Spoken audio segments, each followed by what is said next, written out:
Welcome back to Library at Home with Miss Carolyn from the Town Hall Library. Today we're continuing with Chapter 16 in L. Frank Baum's The Wizard of Oz. Chapter 16, The Magic Art of the Great Humbug. Next morning the Scarecrow said to his friends, "Congratulate me. I am going to Oz to get my brains at last.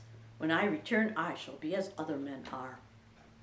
"Oh, I have always liked you as you were," said Dorothy simply.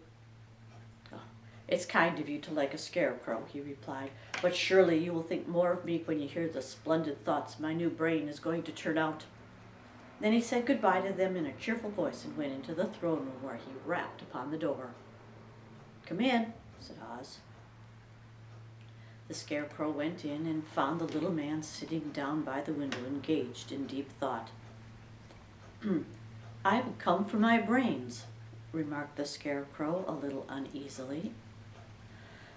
"Ah, yes, sit down in that chair, please," replied Oz. "You must excuse me for taking your head off, but I shall have to do it in order to put your brains in their proper place." "Oh, that's all right," said the Scarecrow. "You're quite welcome to take my head off, as long as it will be a better one when you put it back on again." So the wizard unfastened his head and emptied out the straw. And then he entered the back room and took up a measure of bran, which he mixed with a great many pins and needles, and having shaken them all together thoroughly, he filled the top of the Scarecrow's head with the mixture and stuffed the rest of the space with straw to hold it in place. When he had fastened the Scarecrow's head on his body again, he said to him, "Hereafter you will be a great man, for I have given you lots of brand new brains." The Scarecrow was both pleased and proud at the fulfillment of his greatest wish, and having thanked Oz warmly, he went back to his friends. Dorothy looked at him curiously. His head was quite bulged out at the top with brains. "How do you feel?" she asked. "Oh, I feel wise indeed," he answered earnestly. "When I get used to my brains, I shall know everything." "Why are those needles and pins sticking out of your head?" asked the Tin Woodman. "Oh, that's proof that he's sharp," replied the Lion. "Well, I must go to Oz and get my heart," said the Woodman, so he walked to the throne room and knocked on the door. "Come in," called Oz, and the Woodman entered and said, "I have come for my heart." "Very well," answered the little man, "but I shall have to cut a hole in your breast so I can put your heart in the right place. I hope it won't hurt you." "Oh, no," answered the Woodman, "I shall not feel it at all." So Oz brought a pair of tinsmith's shears and cut a small square hole in the left side of the Tin Woodman's breast.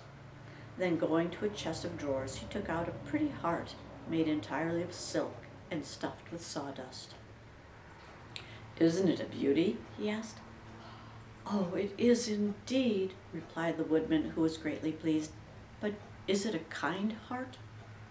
"Oh, very," answered Oz, and he put the heart in the Woodman's breast and then replaced the square of tin, soldering it neatly together where it had been cut. "There," he said, "now you have a heart that any man might be proud of. I'm sorry I had to put a patch on your breast, but it really couldn't be helped." "Oh, never mind the patch," exclaimed the happy Woodman. "I'm very grateful to you, and I shall never forget your kindness." "Don't speak of it," replied Oz. Then the Tin Woodman went back to his friends, who wished him every joy on account of his good fortune. The Lion now walked to the throne room and knocked on the door. "Come in," said Oz. "I have come for my courage," announced the Lion, entering the room. "Very well," answered the little man. "I will get it for you." So he went to a cupboard and, reaching up to a high shelf, took down a square green bottle, the contents of which he poured into a green gold dish beautifully carved. Placing this before the Cowardly Lion, who sniffed at it as if he did not like it, the wizard said, "Drink." "What is it?" asked the Lion. "Well," answered Oz, "if it were inside of you, it would be courage. You know, of course, that courage is always inside one, so that this really cannot be called courage until you have swallowed it. Therefore, I advise you to drink it as soon as possible."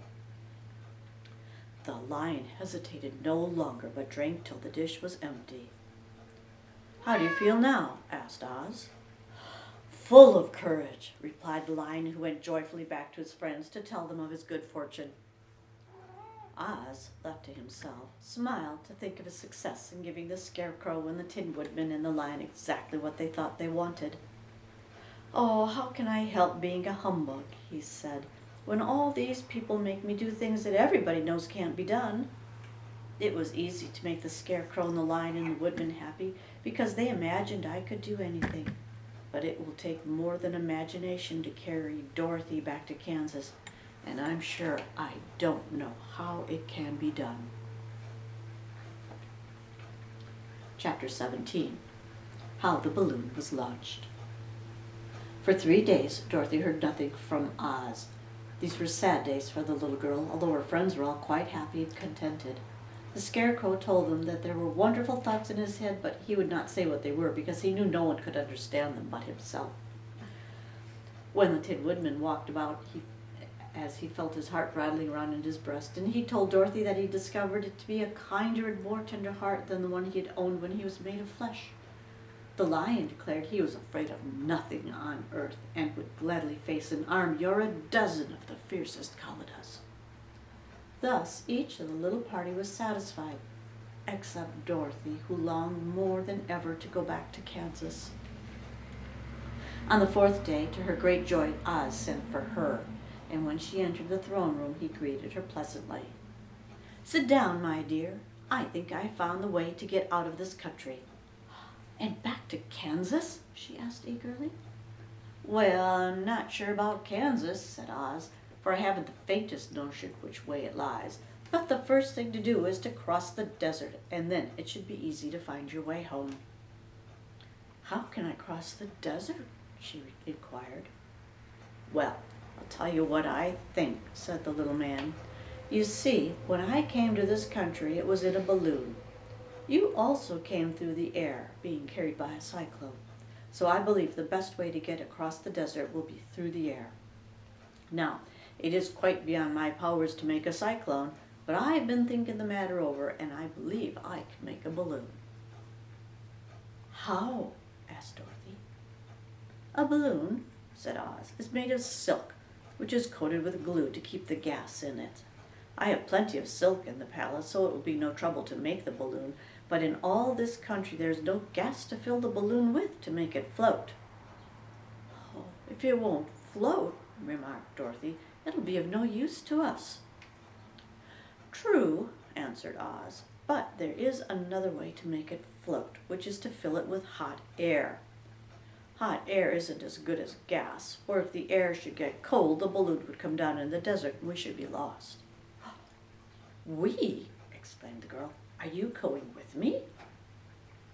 "Yes, of course," replied Oz. "I'm tired of being such a humbug.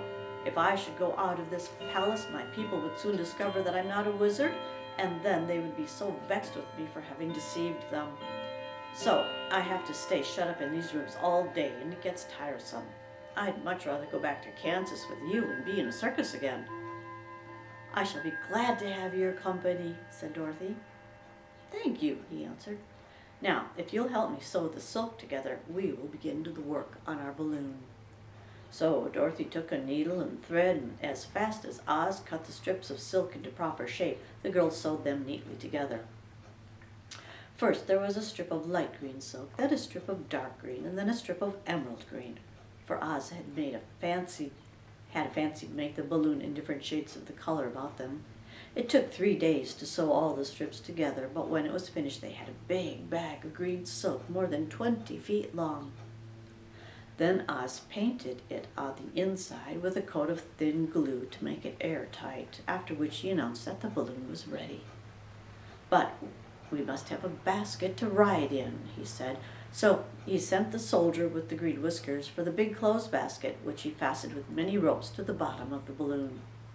And when it was all ready, Oz sent word to his people that he was going to make a visit to the great brother wizard who lived in the clouds.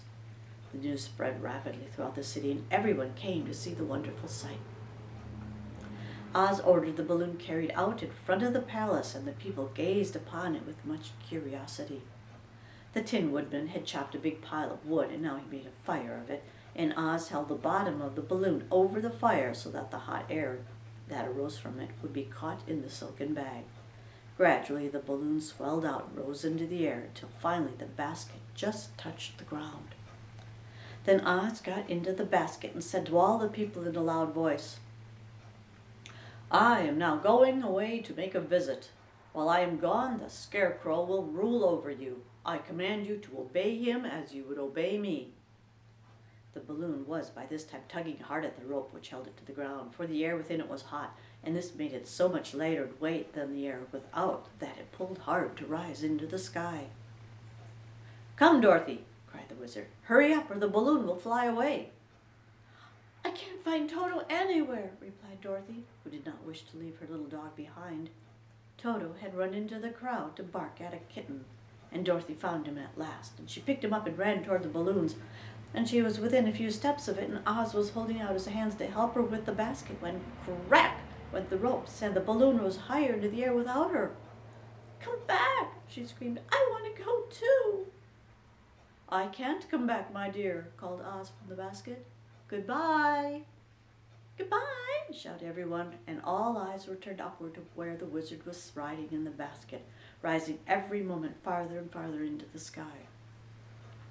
And that was the last any of them ever saw of Oz, the wonderful Wizard, though he may have reached Omaha safely and be there now for all we know. But the people remembered him lovingly and said to one another, "Oz was always our friend.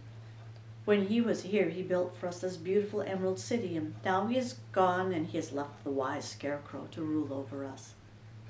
Still, for many days they grieved over the loss of the wonderful Wizard and would not be comforted. That's all for today. Come back again next time for Chapter 18, Away to the South. We'll see you then. Goodbye.